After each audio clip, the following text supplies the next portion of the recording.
வணக்கம் ஜோதிட நண்பர்களே. ஏற்கனவே ராசியை பற்றின முழு விவரங்களையும் பார்த்தாச்சு. அதாவது ஒவ்வொரு ராசிக்குமே என்ன மாதிரியான குணாதிசயங்கள் இருக்கும், எந்த மாதிரியான வாழ்க்கை அமைப்பு இருக்கும், என்ன மாதிரியான உறவு முறைகள் இருக்கும் அப்படின்னு விளக்கமாகவே பார்த்தாச்சு. அதே போல் லக்ன விவரங்களையும் பார்த்தாச்சு. ராசி அமைப்பை போலவே லக்னத்திற்கும் ஒவ்வொரு விஷயங்களும் எப்படி இருக்கும் அப்படின்னு தனித்தனியாகவே சொல்லியிருக்கும். பார்க்காதவங்க டிஸ்கிரிப்ஷனில் லிங்க் இருக்கும், செக் பண்ணி பாருங்கள். இனி ராசி மற்றும் லக்னம் இது ரெண்டும் சேர்ந்த அமைப்பு எப்படி இருக்கும் அப்படிங்கிறத பற்றி பார்க்க போகிறோம். ஒரு குறிப்பிட்ட லக்னம் மற்றும் ராசியாக ஒரு மனிதருக்கு அமைந்து வரும் பொழுது அவங்களுக்கு என்ன மாதிரியான விஷயங்கள் இருக்கும் அப்படிங்கிறத பற்றி சில விளக்கங்களை ஜோதிடத்தில் பொதுவாக சொல்ல முடியும். இனி அந்த விஷயங்களை பற்றி தொடர்ச்சியாக பார்க்கலாம். பதிவை பார்க்கறதுக்கு முன்னாடி ஒரு சில விஷயங்களை கவனத்தில் வச்சுக்கோங்க. எப்பவும் சொல்லக்கூடிய விஷயங்கள் தான், இங்கு சொல்லக்கூடிய விஷயங்கள் முழுமையாக உங்களுக்கு பொருந்தணுங்கிற அவசியம் கிடையாது. ஏன்னா ஒரு மனிதனை பற்றி அவங்களுடைய சுய ஜாதகம் மட்டும்தான் முழுமையான விஷயங்களை சொல்ல முடியும். மற்ற விஷயங்கள் எல்லாமே ஒரு பொதுவான அமைப்பு கொண்டது தான். இங்கு சொல்லக்கூடிய விஷயங்களை நீங்கள் கிராஸ் பண்ணி வருவீங்க. உங்களுடைய வாழ்க்கையில் சில அனுபவங்களாகவும் உணர்வுபூர்வமான விஷயங்களாகவும் பெற முடியும். அதே போல் ராசி முக்கியமாக இல்லை லக்னம் முக்கியமாக அப்படின்னாலும் குழப்பிக்க வேண்டாம். ராசி லக்னம் அப்படிங்கிறதெல்லாம் பார்த்திங்கன்னா ஒரு சில ஐடென்டிட்டி மட்டும்தான். ஜோதிட பலன்கள் எடுக்கிறதுக்காக பொதுவாக தெரிஞ்சிக்க வேண்டிய சில விஷயங்கள் அவ்வளோதான். மற்றபடி 9 கிரகங்கள் 12 கட்டம் 27 நட்சத்திரங்கள் கொண்ட ஒரு அமைப்பு தான் நமக்கு முழுமையாக முக்கியம். அதுதான் ஒவ்வொரு செகண்டும் நமக்கு தேவையான எல்லா விஷயங்களையும் தீர்மானிக்கிறது. அதனால் ராசி முக்கியமாக இல்லை லக்னம் முக்கியமாக அப்படின்னாலும் குழப்பிக்காதீங்க. நம்ம யாருன்னு கேட்டால் நம்மளுடைய பேரை எப்படி ஒரு அடையாளமாக சொல்கிறோமோ அந்த மாதிரி தான் நம்மளுடைய சுய ஜாதகத்திற்கு அடையாளமாக இந்த ராசியும் லக்னமும் அமைந்து வருது. மற்றபடி இங்கே எல்லாமே முக்கியம் அப்படிங்கிறத மனசில் வச்சுக்கோங்க.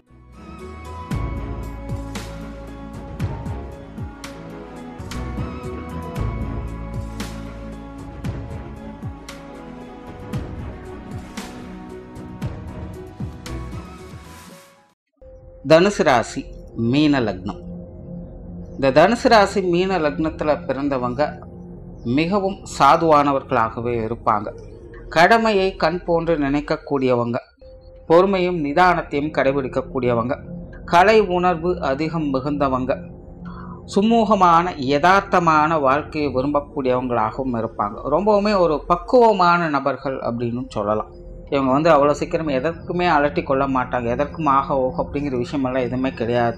எந்த ஒரு விஷயங்கள் காரியங்களாக இருந்தாலும் ஒரு பேலன்ஸ்டான நிலைகளை ஒரு பக்குவமான முறையில் கையாளக்கூடியவங்களாகத்தான் அவங்க பெரும்பாலும் இருக்காங்க. ரொம்பவுமே ஒரு யதார்த்த நிலைகள் தான் இவங்களுடைய வாழ்க்கை அமைப்பே இருக்கும். அந்தந்த வயது நிலைகளுக்கு ஏற்ப வாழ்க்கை அனுபவங்களை சுமூகமான நிலைகளை மேற்கொள்ளக்கூடியவங்களாக இருப்பாங்க. அனுபவ வாழ்க்கையை பெறக்கூடியவங்களாகவும் விரும்பக்கூடியவங்களாகவும் இருப்பாங்க. இயற்கையாகவே இவங்க ஒரு நல்ல ஒரு காரியவாதிகள் தான். தன்னுடைய சொந்த அனுபவத்தின் மூலமாக நிறைய விஷயங்களை கற்றுக்கொள்ளணுங்கிற ஆர்வம் இவங்ககிட்ட அதிகமாகவே இருக்கும். பிரயாணம் சார்ந்த விஷயங்களில் விரும்பக்கூடியவங்களாக இருப்பாங்க. ஆன்மீகத்தில் இவங்களுக்கு நாட்டம் இருக்கும். இருந்தபோதிலும் கடமையை கண் போன்றது அப்படின்னு இருக்கக்கூடியவங்களாக இருப்பாங்க. இவங்க பொறுத்த வரைக்கும் இவங்களுக்கு ஒரு விஷயத்தின் மேலே ஈர்ப்பு ஏற்பட்டது அல்லது இவங்களுக்கு ஒரு விஷயத்தில் பிடிக்குது அப்படிங்கிற பட்சத்தில் அதற்காக எந்த ரிஸ்க் வேணாலும் எடுக்கக்கூடியவங்களாக இருப்பாங்க. அதுவே இவங்களுக்கு எந்த ஒரு விஷயம் பிடிக்கலை அப்படிங்கிற பட்சத்தில் அது எவ்வளோ பெரிய விஷயமாக இருந்தாலும் சரி அதை பற்றி கவலைப்படக்கூடியவங்க அல்ல. ஸோ இவங்க பெரும்பாலும் பார்த்திங்கன்னா இவங்களுடைய விருப்பப்படியே இவங்களுடைய வாழ்க்கையை வாழக்கூடிய நிலைகளை பெற்றவங்களாக இருப்பாங்க. பட் இது ஜென்ரலாக இந்த ராசி லக்னத்தில் பிறந்தவங்களுக்கு இருக்கக்கூடிய அமைப்புகள். பட் சுய ஜாதக ரீதியாக அவங்களுக்கு சுப கிரகங்களுடைய அனுகிரகம் இருந்தது அப்படின்னா இந்த மாதிரி தன்னுடைய விருப்பப்படி வாழக்கூடிய அமைப்புகள் பெற்றிருந்தாலும் அதில் வரக்கூடிய சிக்கல்கள் சங்கடங்கள் போன்ற விஷயங்கள் அவ்வப்போது எட்டி பார்த்தாலும் கூட அதை சாமர்த்தியமாக சமாளித்து ஒரு நிறைவான வாழ்க்கையை பெற்றக்கூடியவங்களாக அவங்க அமைந்துருவாங்க. பட் அதுவே சுய ஜாதகத்தில் கிரக அமைப்புகள் சரியில்லை அப்படிங்கிற பட்சத்தில் மனம் போல போகும் பொழுது எல்லா விஷயங்களும் பெரும்பாலும் சரியாக இருக்கிறதில்லை அப்படிங்கிற ஒரு நிலையை தெரிந்து கொள்ளக்கூடியவங்களாக இருப்பாங்க. ஒரு அனுபவசாலிகள் போல ஒரு ஃபிலாசபி பேசக்கூடியவர்களாக அவங்க மாறுவாங்க. தன்னுடைய விருப்பப்படி தான் இந்த ஒரு காரியத்துலையுமே அவங்க இறங்குவாங்க. பட் இருந்தாலுமே ஒரு விதமான பயமும் பதற்றமும் அவங்களுக்குள்ள இருந்துக்கிட்டு தான் இருக்கும். நிறைய தடை தாமதங்கள் அப்படிங்கிறது அவங்களுக்கு ஏற்படும். சொன்ன மாதிரி செய்ய முடியாது. கொஞ்சம் கஷ்டப்படுவாங்க, சிரமப்படுவாங்க. பட் இருந்தாலும் விருப்பப்படி செயல்படக்கூடியவங்களாகத்தான் இருப்பாங்க. கிளியராக சொன்னால் சுய ஜாதக ரீதியாக கிரக அமைப்புகள் நல்லபடியாக இருந்தது அப்படின்னா இவங்களுடைய விருப்பங்கள் இவங்களுக்கு ஒரு சாதகமான அமைப்புகளை கொடுத்துரும். பட் இதுவே சுய ஜாதக அமைப்புகளை கிரக அமைப்புகள் சரியில்லை அப்படிங்கிற பட்சத்தில் விருப்பங்களில் இவங்க ஈடுபடுவாங்க. பட் இவங்களுடைய விருப்பங்களே இவங்களுக்கு கொஞ்சம் சங்கடத்தையும் கொடுத்துக்கிட்டு இருக்கும். ஸோ இந்த சுய ஜாதக ரீதியாக இருக்கக்கூடிய கிரக அமைப்புகளால் இப்படி சில முரண்பாடுகள் அப்படிங்கிறது அவங்களுக்கு ஏற்படுது. இது எப்படி பார்த்தாலும் ஜென்ரலாக இந்த ராசி லக்னத்தில் பிறந்தக்கூடியவங்க இவங்களுடைய விருப்பப்படி தான் காரியங்களில் இவங்க ஈடுபட்டு வருவாங்க. மற்றவங்களுடைய கட்டாயத்தின் பேரில் எந்த ஒரு விஷயமும் இருக்கிறதில்ல. அதே போல் இவங்க நார்மலாகவே அமைதியை விரும்பக்கூடியவங்க.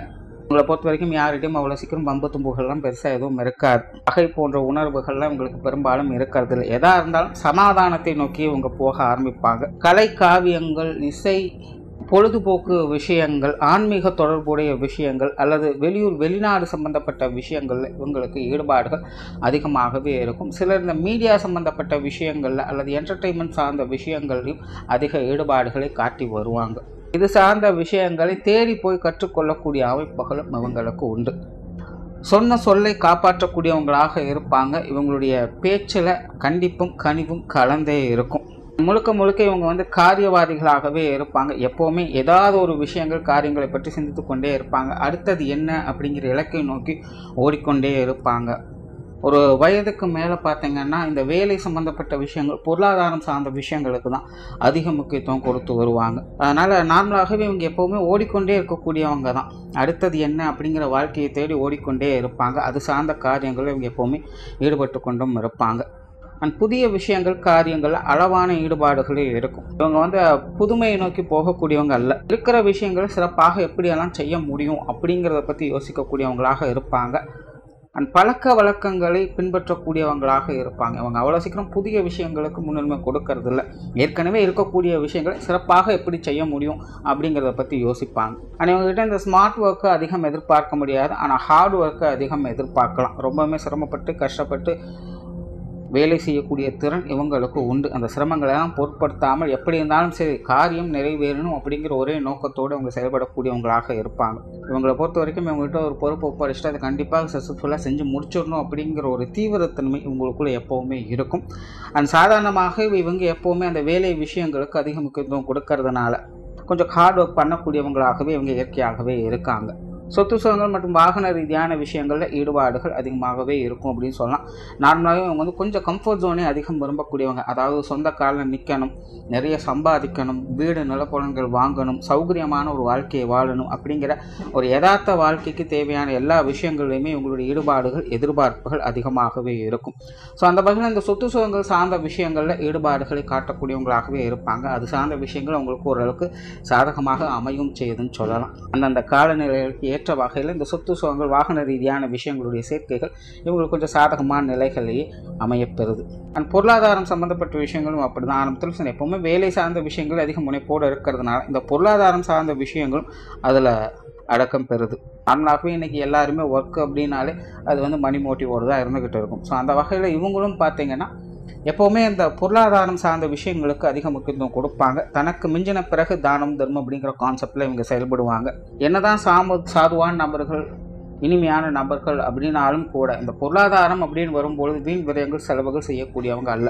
எதுக்கு எப்போ எப்படி அப்படிங்கிற ஒரு கான்செப்டோடு தான் அவங்க செயல்பட்டு வருவாங்க. ஸோ தேவைக்கேற்ப இந்த வரவு செலவுகள் சார்ந்த விஷயங்கள் இவங்ககிட்ட இருந்துகிட்டு இருக்கும். அண்ட் இந்த பொருளாதார நிலைகளில் எப்போதுமே ஒரு சில சாதகமான அமைப்புகள் என்பது இவங்களுக்கு உண்டு. ஜென்ரலாகவே இவங்க பிறப்பின் அடிப்படையிலே பார்க்கும்பொழுதும் ஒரு நல்ல ஒரு செல்வாக்கான நிலைகளில் பிறக்கக்கூடியவங்களாகத்தான் இருக்காங்க. இந்த காசுமான விஷயங்கள் எப்போவுமே இவங்களுக்குள்ள ஏதோ ஒரு வகையில் தொடர்புகள் அதிகமாக இருந்துக்கிட்டு தான் இருக்கும். ஒரு சௌகரியமான முறையில் அந்த விஷயங்கள் எல்லாமே அமைஞ்சுக்கிட்டும் இருக்கும். பட் இதுவும் அப்படி தான். சுய ஜாதக ரீதியாக சுப கிரகங்களோட அனுகிரகம் இருந்தது அப்படின்னா ஒரு நல்ல செல்வாக்கான வாழ்க்கை நிலை பெறக்கூடிய அமைப்புகள் இருக்கும். நல்ல ஒரு காசுபண அம்சங்களோடு நல்ல ஒரு வீடு, வாகனங்கள் போன்ற சொகுசான வாழ்க்கையை பெறக்கூடிய அமைப்புகள் அவங்களுக்கு தானாகவே அமைஞ்சிடும். தான் செய்யலை அப்படின்னாலும் ஏதோ ஒரு வகையில் அதை அனுபவிக்கக்கூடிய கொடுப்பனையை பெற்றவங்களாக இருப்பாங்க. நிறைய பேர் சுய சம்பாத்திய வகையிலும் அதை ஏற்படுத்தி கொள்ளக்கூடிய அமைப்புகள் உங்களுக்கு உருவாகும். பட் அதுவே சுய ஜாதக ரீதியாக கிரகம் சரியில்லை அப்படிங்கிற பட்சத்தில் இது சார்ந்த விஷயங்கள் உங்களுக்கு அமைப்புகள் என்பது இருக்கும். பட் இதுலேயே பார்த்திங்கன்னா சில சங்கடங்கள், பிரச்சனைகள் அல்லது இது சார்ந்த விஷயங்கள், அலைச்சல்கள், சிரமங்கள் அப்படிங்கிறது அதிகமாக இருக்கும். கொஞ்சம் சிரமங்களோடு அந்த விஷயங்களை அனுபவிக்கக்கூடிய கொடுப்பினை அவங்க பெற்று வருவாங்க. பொது விஷயங்கள் காரியங்கள் இது வந்து பெரும்பாலும் ஒரு சாதகமான அமைப்பு அப்படின்னு சொல்லலாம். பெரும்பாலும் பார்த்தீங்கன்னா இவங்க மற்றவங்களை மகிழ்விக்கக்கூடிய விஷயங்கள் காரியங்களில் அதிக ஈடுபாடுகளை காட்டுவாங்க. மற்றவங்களுக்கு தேவையிலிருந்து செயல்படக்கூடியவங்களாக இருப்பாங்க. இவங்களை பொறுத்த வரைக்கும் யாருக்கு எப்போ எதை செய்யணும் அப்படிங்கிறது கிளியராகவே தெரியும். அண்ட் இவங்க வந்து தெரிஞ்சு செஞ்சாலும் சரி தெரியாமல் செஞ்சாலும் சரி இவங்களுடைய காரியங்கள் வகையில் மற்றவங்க மனம் மகிழக்கூடிய அமைப்புகள் என்பது எப்போவுமே இருக்கும். சில இடங்களில் சிலரெல்லாம் பார்த்துருக்கலாம். யாரோ ஒருத்தர் இருப்பாங்க வந்து அவங்க பாட்டுக்கு சொல்லுவாங்க, உங்கள்கிட்ட பேசினாலே டைம் போகிறதே தெரியலைங்க, மனசு லேசாகுதுங்க அப்படின்னு ரொம்ப உரிமையோடு அவங்ககிட்ட நிறைய விஷயங்களை பகிர்ந்துக்குவாங்க. நல்ல இயல்பான நிலைகளில் பழகியும் வருவாங்க. ஸோ அந்த மாதிரியான அமைப்புகள்லாம் இவங்களுக்கு இயல்புலேயே உண்டு. இவங்ககிட்ட மற்றவங்களுடைய விஷயங்கள் காரியங்கள் எப்போவுமே மற்றவங்களுடைய மனம் மகிழும்படியே அமையுது. ஸோ இவங்கக்கிட்ட ஒரு காரியத்தை ஒப்படைக்கும் பொழுது மற்றவங்க திருப்திகரமான சூழ்நிலைகளை பெற முடியும். பட் இங்கேயும் அப்படி தான். அந்த சுய ஜாதக ரீதியாக கிரக நிலைகளை பொறுத்து நல்லபடியாக இருந்தது அப்படின்னா ரொம்பவுமே ஒரு சாதகமான அமைப்புகளில் ஒருத்தருக்கு ஒருத்தர் பரஸ்பரமான நிலைகளில் மற்றவங்களோட இயல்பான பழக்க வழக்கங்களோடு அவங்களால இருக்க முடியும். பட் ஜாதக ரீதியாக கிரகமைப்பு சரியில்லை அப்படிங்கிற பட்சத்தில் ஒரு சில ஏற்றத்தாழ்வுகள் மனஸ்தாபங்கள் போன்ற விஷயங்கள் அடிக்கடி வந்து போகும். பட் இருந்தாலும் மற்றவங்க இவங்களை தேடி வரத்தான் செய்வாங்க. இவங்களும் மற்றவங்களுக்காக நிறைய விஷயங்கள் செய்து கொடுத்துட்டும் வருவாங்க. பட் அதில் சின்ன சின்ன சங்கடங்கள் அப்படிங்கிறது தவிர்க்க முடியாததாக இருக்கும். மற்றபடி உங்களுக்கு இந்த பொதுவான வகையில் வெளி விஷயங்கள் காரியங்கள் பொது வாழ்க்கை சம்பந்தப்பட்ட விஷயங்கள்லாம் ஈடுபாடுகள் அதிகமாகவே இருக்கும் அப்படின்னு சொல்லலாம். ஆன்மீக ரீதியான விஷயங்களில் ஈடுபாடுகளை காட்டக்கூடியவங்களாக இருப்பாங்க. நார்மலாக இவங்க வந்து ரொம்ப அதிகமான ஈடுபாடுகளை காட்டக்கூடியவங்க. ஏன்னா அந்த தனுசு ராசி மீனம் அப்படின்னலாம் வரும்போது அவங்க இயற்கையாகவே இந்த ஆன்மீக விஷயங்களில் நாட்டம் இருக்கக்கூடியவங்களாகவே இருப்பாங்க. பட் இந்த ராசி லக்னத்தில் பிறந்தவங்களுக்கு பார்த்தீங்கன்னா அந்த விஷயங்களில் ஈடுபாடுகள் இருக்கும், நம்பிக்கை போன்ற விஷயங்கள் எல்லாமே உண்டு. ஆனால் ரொம்ப டீப் இன்வால்மெண்ட் எல்லாம் காட்ட மாட்டாங்க. இவங்களை பொறுத்த வரைக்கும் ஒரே சித்தாந்தம் தான், கடமையை பலனை எதிர்பாராது அப்படிங்கிறது. ஸோ அந்தந்த வயது நிலைக்கேற்ற கடமைகளை இவங்க சரியாக இது வருவாங்க. ஆன்மீக ரீதியாக பார்க்கும்போது இந்த கர்மயோகம் கான்செப்ட் அப்படிங்கிறது இவங்களுக்கு முழுமையாக பொருந்தும். ஸோ அப்படிப்பட்ட ஒரு ஆன்மீக ரீதியான விஷயங்கள் இவங்க ஈடுபாடுகளை காட்டிக்கொண்டு வருவாங்க. அதே போல் இந்த பிரயாணம் சார்ந்த விஷயங்கள் ஈடுபாடுகள் அதிகமாகவே இருக்கும் அப்படின்னு சொன்னால் திரைக்கடல் ஓடியும் திரவியும் தேடு அப்படிங்கிறது இவங்களுக்கு முழுமையாக பொருந்தவும் சரி. நிறைய பேருக்கு இந்த சுய ஜாதக ரீதியாக சில கிரக அமைப்புகள் நல்லபடியாக இருந்தது அப்படின்னா வெளிநாடுகளில் போய் வசிக்கக்கூடிய அமைப்புகள், வெளியூர்களில் போய் வசிக்கக்கூடிய அமைப்புகள்லாம் இருக்கும். கடல் தாண்டி போய் பிழைக்கக்கூடிய அமைப்புகள்லாம் இவங்களுக்கு உருவாகுது. அது ஆன்மீகம் சம்பந்தப்பட்ட விஷயங்கள் ஈடுபட்டு அதன் மூலமாக உருவாய் பெறக்கூடிய அமைப்புகள்லாம் இவங்களுக்கு ஏற்படும். ஸோ ஜென்ரலாக பார்த்தீங்கன்னா பிரயாணம் சார்ந்த விஷயங்கள் இவங்களுக்கு ஓரளவுக்கு சாதகமாகவே இருக்கும் அப்படின்னு சொல்லலாம். அண்ட் காரியங்கள் மற்றும் செயல்பாடுகள் பெரும்பாலும் இது சார்ந்த விஷயங்களில் கொஞ்சம் சுயநல நோக்கம் அப்படிங்கிறது இருக்கும். மற்றவர்களை விட சிறப்பாக வேலை செய்யணும் அப்படின்னு ஆசைப்படக்கூடியவங்க தான். தான் செய்யக்கூடிய வேலைகளை மற்றவங்க பாராட்டும்படியாக இருக்கணும் அப்படிங்கிற நோக்கத்தோடையும் செயல்பட்டு வருவாங்க. பட் இருந்தாலும் ஒரு நல்ல ஒரு செயல் வீரர்கள், ஒரு காரியவாதிகள் அப்படின்னு சொல்லலாம். பட் ரொம்ப ரிஸ்க் எடுத்து செயல்படக்கூடியவங்க அல்ல. ஒரு ஆழ்ந்த சிந்தனைகள் இருக்கும், பிளான் அண்ட் எக்ஸிக்யூஷன் மட்டும்தான் இருக்கும். ஹார்ட் ஒர்க் பண்ணக்கூடியவங்க தான். பட் ரிஸ்க் எடுத்து எந்த ஒரு காரியத்திலும் இவங்க இறங்க மாட்டாங்க. வருமுன் காப்போம் அப்படிங்கிற கான்செப்டில் வேலை செய்யக்கூடியவங்க. அதே போல் ஆரம்பத்தில் சொன்ன மாதிரி மனசுக்கு பிடிச்சிருந்தால் மட்டும்தான் எந்த ஒரு காரியத்திலுமே இவங்க ஈடுபடுவாங்க. இல்லை அப்படிங்கிற பட்சத்தில் அது எவ்வளோ பெரிய விஷயமாக இருந்தாலும் சரி, அது யாராக இருந்தாலும் சரி, அதை பற்றியெல்லாம் அவங்க கவலைப்படுறது இல்லை. குடும்ப ரீதியான விஷயங்கள் பெரும்பாலுமே உங்களுக்கு வந்து ஒரு சாதகமான அமைப்புகள்னு சொல்லலாம். பட் என்னென்னா இவங்களுடைய குடும்ப வாழ்க்கையில் நிறைய ஏற்ற இறக்கங்கள் அப்படிங்கிறது கண்டிப்பாக இருக்கும். ஒரு சீரான வாழ்க்கை நிலை இவங்களால் பார்க்க முடியாது. குடும்ப வாழ்க்கையில் கொஞ்சம் காரசாரமான தன்மைகள் அப்படிங்கிறது இருந்துக்கிட்டு தான் இருக்கும். பெரும்பாலும் இவங்களுடைய குடும்பத்தில் பார்த்திங்கன்னா இந்த ஆன்மீகத்தில் ஈடுபாடுகள் கொண்டவங்க அதிகமாக இருப்பாங்க. மத நம்பிக்கை சார்ந்த விஷயங்கள், பரம்பரை பழக்க வழக்கங்களை போற்றக்கூடியவங்க, இந்த மாதிரியான ஆட்கள் நிறைய பேர் இருப்பாங்க. குடும்ப கௌரவத்தை விட்டு கொடுக்காதவர்களாகவும் இருப்பாங்க. குடும்ப பெருமைகளை போற்றக்கூடியவங்களாகவும் இருப்பாங்க. இப்படி குடும்ப ரீதியாக விஷயங்களில் சுய கௌரவத்தோடு ஒரு சிறப்பான நிலையை பெறக்கூடியவங்களாகவே இவங்க இருக்காங்க. பட் தனிப்பட்ட முறையில் குடும்ப ரீதியான விஷயங்கள் கொஞ்சம் காரசாரமான நிலைகளில் ஏற்ற இறக்கங்களோடு தான் இருந்துகிட்டு இருக்கும். குடும்ப பொறுப்புகளை ஏற்று செயல்படுத்தக்கூடியவங்களாக இருப்பாங்க. குடும்ப தேவைகளை பூர்த்தி செய்துட்டும் வருவாங்க. குடும்ப உறவுகள் வகையில் ஒரு சுமூகமான நிலைகளில் தான் பழகி வருவாங்க. ரொம்பவுமே அட்டாச்மெண்ட்டாக இருப்பாங்கன்னு சொல்ல முடியாது. எதையுமே கண்டுகொள்ளாமல் ஒதுங்கி இருப்பவங்க அப்படின்னு சொல்ல முடியாது. அந்தந்த வயது நிலைக்கு ஏற்ப குடும்ப பொறுப்புகளுக்கு ஏற்ற மாதிரி குடும்ப உறவுகள்கிட்டையும் ஒரு சுமூகமான முறைகளில் பழக்க வழக்கங்களை வைத்துக் கொள்ளக்கூடியவங்க. பெற்றோர்கள் சார்ந்த விஷயங்கள் இது ஓரளவுக்கு சாதகமான அமைப்புகளே இருக்கும். ஆரம்பத்தில் சொன்ன இந்த கடமை பலனை எதிர்பாராது அப்படிங்கிற மாதிரி தான். அந்தந்த வயது நிலைக்கு ஏற்ப பெற்றோர்களோட கடமை இவங்களும் செய்து வருவாங்க. பெற்றோர்களும் இவங்களுக்கு உறுதுணையாக இருந்து வருவாங்க. பெரும்பாலுமே உங்களுடைய தந்தைக்கு பார்த்தீங்கன்னா இந்த குடும்ப பொறுப்புகள் அதிகமாக இருக்கும். தந்தையினுடைய மேற்பார்வையில் தான் பல விஷயங்கள் உங்களோட குடும்பத்துக்குள்ளே போய்கிட்டும் இருக்கும். இளம் வயதுலேருந்தே தந்தையினுடைய சொல்லுக்கு கொஞ்சம் கட்டுப்பட்டவங்களாகவே இவங்களும் இருந்துகிட்டு இருப்பாங்க. உங்களுடைய தந்தை பார்த்தீங்கன்னா கொஞ்சம் காரசாரமான நபர் தான். தன்னுடைய சுய முயற்சியால் வாழ்க்கையில் முன்னேற பெறக்கூடியவங்களாகவே இருப்பாங்க. ஆனாலேயே வெளிப்படையாக பார்ப்பது கொஞ்சம் இறுக்கமான நபராகவே அவங்க இருப்பாங்க. பட் இவங்களுடைய தாயார் பார்த்தீங்கன்னா இதுக்கு அப்படியே கொஞ்சம் ஆப்போசிட். சமயோதி புத்திசாலிகளாக இருப்பாங்க. நல்ல பேச்சுத்திறனுடையவங்களாக இருப்பாங்க. பெரும்பாலும் உங்களுடைய பெற்றோர்களுக்கு இந்த பேச்சாற்றல் அப்படிங்கிறது அதிகம். அதே போல இவங்களுடைய தாயார் பார்த்தீங்கன்னா இந்த வெளி விஷயங்கள் காரியங்களுக்கு அதிக முன்னுரிமை கொடுப்பாங்க. தன் கணவரை மதிக்கக்கூடியவர்களாகவும் அவங்க இருப்பாங்க. ஸோ ஜென்ரலாகவே இந்த பெற்றோர்கள் சார்ந்த விஷயங்கள் ஒரு சுமூகமான நிலைகள் இருக்குன்னு சொல்லலாம். அந்த உடன்பிறப்புகள் சார்ந்த விஷயங்கள் இது பார்த்தீங்கன்னா கொஞ்சம் பட்டும்படாமல் தொட்டும் தொடாமலும் தான் இருக்கும். உடன்பிறப்புகள் வரும்போது புத்திக்கும் மனதுக்கும் இடையே நிறைய போராட்டங்கள் குழப்பங்கள் போன்ற விஷயங்கள்லாம் இருக்கும். மனசு ஒன்று சொல்லும், புத்தி ஒன்று சொல்லும். இருவருக்குமே இவங்களுக்கும் சரி உங்களுடைய உடன்பிறப்புகளுக்கும் சரி அப்படித்தான். எது எப்படி அப்படின்னா அந்தந்த சூழ்நிலைக்கு தகுந்த மாதிரி மாறிக்கிட்டே இருக்கும். உடன்பிறப்புகள் அப்படின்போது இது இப்படித்தான் அப்படின்னு ஜட்ஜ் பண்ணவே முடியாது. ஸோ சூழ்நிலைக்கு தகுந்த மாதிரி அதெல்லாம் அனுசரித்து போக வேண்டியதாகத்தான் இருக்கும். குணாதிசய வகையில் இளைய உடன்பிறப்புகளுடைய விஷயங்கள் காரியங்கள் பெரும்பாலும் ஒரு சுமூகமான நிலைகளும் ஒரு கலகலப்பான தன்மை கொண்டதாகவும் இருக்கும். பட் மூத்த உடன்பிறப்புங்கும் போது கொஞ்சம் பட்டும்படாமல் தொட்டுந்துடாமல் சில நேரங்களில் கொஞ்சம் காரசாரமான நிலைகளோடும் இருந்துக்கிட்டு இருக்கும். வாக்குவாதங்களும் கொஞ்சம் கவனம் எடுத்துக்கிறது நல்லது. பட் இயற்கையாகவே இந்த உடன்பிறப்புகள் சார்ந்த விஷயங்கள் ஓரளவுக்கே உங்களுக்கு அனுசரணையான நிலைகளை கொடுக்குது. அந்த திருமண வாழ்க்கை கணவன் மனைவி உறவுகளை பொறுத்த வரைக்கும் இது உங்களுக்கு ஒரு சாதகமான அமைப்புகள் அப்படின்னு சொல்லலாம். கணவன் மனைவி உறவுகளின் போது ஒருத்தருக்கு ஒருத்தர் அனுசரித்து போகக்கூடிய தன்மையும் ஒரு பரஸ்பரமான நிலைகளையும் எதிர்பார்க்க முடியும். காதல் சார்ந்த விஷயங்களில் பெருசாக இவங்க விருப்பம் காட்டக்கூடியவங்க அல்ல. பட் இருந்தாலும் காதல் ரீதியான காரியங்களில் ஈடுபடக்கூடியவங்களாக இவங்க இருக்காங்க.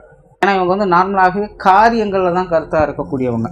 அதனால் இந்த காதல் சார்ந்த கற்பனை சார்ந்த விஷயங்கள் பெருசாக அவங்ககிட்ட எதிர்பார்க்க முடியும். அப்படி ப்ராக்டிக்கலான விஷயங்கள் அதிக ஈடுபாடுகளை காட்டுவாங்க. ஸோ வாழ்க்கை துணையை நேசிக்கக்கூடிய அமைப்புகள் என்பது உங்களுக்கு உண்டு. ஒருத்தருக்கு ஒருத்தர் அனுசரித்து போகக்கூடிய தன்மையும் இருக்கும். ஒருத்தருக்கு ஒருத்தர் அவங்களுடைய வாழ்க்கையில் உதவிகரமாகவும் இருந்து வருவாங்க. அவங்களுடைய காரியங்களுக்கு உறுதுணையாகவும் இருந்து வருவாங்க. பெரும்பாலும் இந்த திருமண வாழ்க்கையை பொறுத்த வரைக்கும் கணவன் மனைவி இருவருமே ஒரு கம்ஃபர்ட் ஜோன்லேயே வச்சுக்க ஆசைப்படுவாங்க. அதாவது தனிப்பட்ட முறையில் இவங்களுக்குள்ள பெருசாக எந்த ஒரு பிரச்சனையுமே இருக்காது. பட் குடும்ப உறவுகள் வகையில் குறிப்பாக இந்த பெற்றோர்கள் சார்ந்த விஷயங்கள் மூலமாக சில சங்கடங்கள் அப்படிங்கிறது போகலாம். அல்லது ஏதோ ஒரு வகையில் இந்த சொத்து சுகங்கள் வகையில் சின்ன சின்ன சங்கடங்கள் அப்படிங்கிறது போகலாம். ஸோ குடும்ப ரீதியான அதாவது குடும்ப உறவுகள் வகையில் இருக்கக்கூடிய சங்கடங்களால் உங்கள் வீட்டில் அப்படி பண்ணுறாங்க, எங்கள் வீட்டில் இப்படி பண்ணுறாங்க அப்படிங்கிற மாதிரியான நிலைகளில் கொஞ்சம் கருத்து வேற்றுமைகள் இருந்துக்கிட்டே இருக்கும். தனிப்பட்ட முறையில் கணவன் மனைவி இருவருமே பார்த்தீங்கன்னா ஒருத்தருக்கு ஒருத்தர் அனுசரித்து போகக்கூடியவங்களாகவே இவங்க இருக்காங்க. குழந்தைகள் சார்ந்த விஷயங்கள் பெரும்பாலுமே உங்களுக்கு ஒரு சாதகமான அமைப்புகள் அப்படின்னு சொல்லலாம். நார்மலாக பார்த்தீங்கன்னா இவங்க குழந்தைகள் மேலே அதிக மதிப்பு மரியாதை வைக்கக்கூடியவங்களாக இருப்பாங்க. குழந்தைகள் மேலே பற்று பாசம் அப்படிங்கிறது அதிகமாக இருக்கும். குழந்தைகளுடைய காரியங்களுக்கு அதிக முன்னுரிமை கொடுக்கக்கூடியவங்களாக இருப்பாங்க. பார்த்து ஒவ்வொரு விஷயங்களுக்கும் செய்து கொடுத்துட்டே வருவாங்க. பெரும்பாலும் இவங்களுடைய வாழ்க்கையில் குழந்தைகளுடைய விஷயங்கள் காரியங்களுக்கு அதிக இம்பார்ட்டன்ஸ் கொடுக்கக்கூடியவங்க. அதாவது இவங்களுடைய வேலைகளுக்கு எந்த அளவுக்கு அதிக முக்கியத்துவம் கொடுக்குறாங்களோ அதே அளவுக்கு இவங்களுடைய குழந்தைகள் சம்பந்தப்பட்ட விஷயங்களுக்கும் முன்னுரிமை கொடுக்கக்கூடியவங்களாக இருப்பாங்க. பார்த்து ஒவ்வொரு விஷயங்களும் அவங்களுக்காக செய்து கொடுத்து வருவாங்க. பெரும்பாலும் குழந்தைகள் சார்ந்த விஷயங்கள் சாதகமாக தான் இருக்குது. குழந்தைகளும் இவங்களைப் போலவே பல விஷயங்களில் ஒற்றுமையை பார்க்க முடியும். குணாதிசய வகையிலே பார்த்தீங்கன்னா இருவரும் கிட்டத்தட்ட ஒரே மாதிரி இருப்பாங்க அப்படின்னு சொல்லலாம். இவங்களோட குழந்தைகளுக்கும் பார்த்தீங்கன்னா இந்த வேலை சார்ந்த விஷயங்கள் பொருளாதாரம் சம்பந்தப்பட்ட விஷயங்களில் ஈடுபாடுகள் அதிகமாகவே இருக்கும். உற்றார் உறவினர்கள் நண்பர்கள் சார்ந்த விஷயங்கள் இது ஒரு அளவான அமைப்புகள் தான். பெரும்பாலும் இது சார்ந்த விஷயங்கள்லாம் கொஞ்சம் பட்டும்படாமல் தொட்டும் தொடாமல் தான் இருக்கும். இந்த உறவினர்கள் நண்பர்கள் சார்ந்த விஷயங்களை பொறுத்த வரைக்கும் இதெல்லாமே சரியா தவறா அப்படிங்கிறதெல்லாம் ஜட்ஜ்மெண்ட் பண்ணவே முடியாது. எப்படி வேணாலும் இருக்கலாம், யார் வேணாலும் எப்படி வேணாலும் மாறலாம் அப்படிங்கிற நிலைகளில் தான் போய்கிட்டு இருக்கும். அதனால் இந்த உறவினர்கள் நண்பர்கள் சார்ந்த விஷயங்கள்லாம் சூழ்நிலைக்கு தகுந்த மாதிரி அனுசரித்து போய்க்கிறது உங்களுக்கு நல்லது. இது சாதகமாக மட்டுமே இருக்கும்னு சொல்கிறதுக்கு இல்லை, பாதகமாக மட்டுமே இருக்கும்னு சொல்கிறதுக்கு இல்லை. தொழில் வேலை உத்தியோகம் சார்ந்த விஷயங்கள் நார்மலாக இது உங்களுக்கு ஒரு சாதகமான அமைப்புகள்னு சொல்லலாம். ஆரம்பத்தில் சொன்ன மாதிரி இவங்க முழுக்க ஒரு காரியவாதிகளாகவே இருப்பாங்க.